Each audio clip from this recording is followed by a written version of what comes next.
जय शिवराय, जय भीम, जय लवजी। काल प्रसारमाध्यमातनं सोशल मीडियातनं एक बातमी फिरत होती की पंतप्रधानांच्या शपथविधीला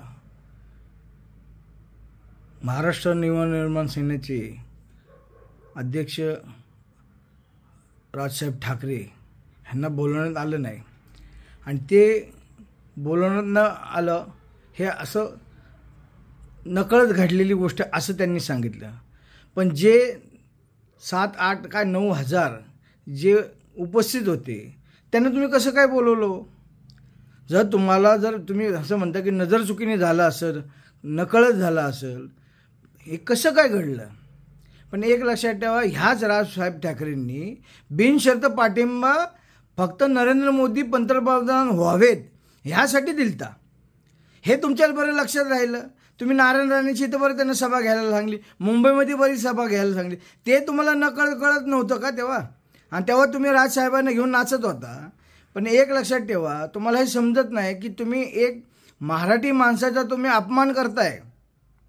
आणि तुम्ही काय केलं तुम्ही सांगतो, हा बघा, स्वतः सुधीर मुनगंटीवार जे बीजेपीचे फार मोठे नेते त्यांनी स्वतः कबूल केले की आमच्याकडनं नकळत घडलं। आपण मला एक सांगा, बाकीच्या लोकांना तुम्ही बोलवता आणि ह्यांना तुम्ही निमंत्रण देत नाही, हे कशावर समजत नाही? कदाचित गडबडीत त्यांना निमंत्रण घ्यायचं राहिलं असेल। अहो, तुम्हाला हे बरं निमंत्रण द्यायचं राहिलं, तुम्हाला पक्षासाठी त्यांचा प्रचार करायला तुम्हाला बरं वाटलं। पण ह्यात राजसाहेबांची सुद्धा चूक आहे। राजसाहेबांनी काय केलं? महाराष्ट्र नवनिर्माण सेनेला बिनशर्त पाठिंबा दिला। पण राजसाहेब ठाकरे, तुम्हाला कळायला पाहिजे, तुम्ही जेव्हा शिवसेना सोडून तुमचा महाराष्ट्र नवनिर्माण सेना हा पक्ष काढला तेव्हा तुमची ताकद काय होती? 2019 तुम्हाला स्पष्ट झालं की काय झालं, त्या 2 लोकांना हटवा, म्हणजे नरेंद्र मोदी अमित शहाला हटवा, यांना घरी पाठवा, असे तुमचे वल्गना होत्या। आणि लोक तुमच्या त्या भाषणाला एकदम मोहित व्हायचे की लाव रे तो व्हिडिओ, आणि तुम्ही ते सगळ्या घटना दाखवायच्या की त्यांनी काय केलं, कसं करताय। पण हे तुम्हाला कसं माहीत नव्हते हो की बीजेपी हा एकदम निर्लज्ज आणि नालायक पक्ष आहे, तो फक्त कसा वापर करायचा हे त्यांना चांगलं माहिती आहे।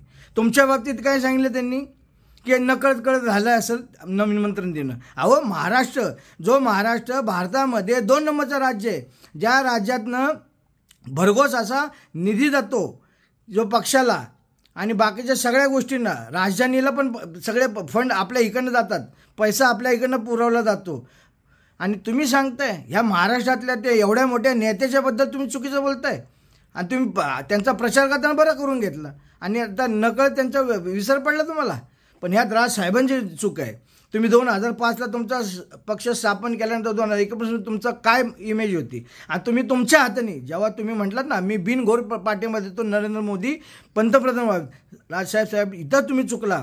तुमचे जे मनसैनिक आहेत ना, हिथंच खरं दुखावले, पण तुम्हाला ते कळलं नाही। पण तुम्ही आता कुठल्या परिस्थितीमध्ये त्यांना बिनघोर पाठिंबा दिला, काय दिला हे देव जाणे।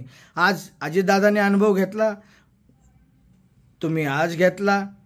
पण एक लक्षात ठेवा, हा बीजेपी हा 1 नंबरचा नालायक निर्लज्ज असा पक्ष आहे। तो फक्त लोकांना वापरून घेतो आणि त्यांना वेळ आली की बरोबर बाहेर घालवतो आणि लाता घालतो, हे लक्षात ठेवा। त्यामुळे माझ्या दीन दलित जनतेला, मागासवर्गीय, अल्पसंख्याक,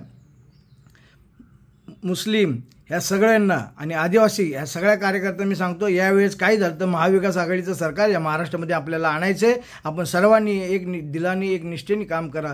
जय भीम, जय लवजी, जय महाराष्ट्र।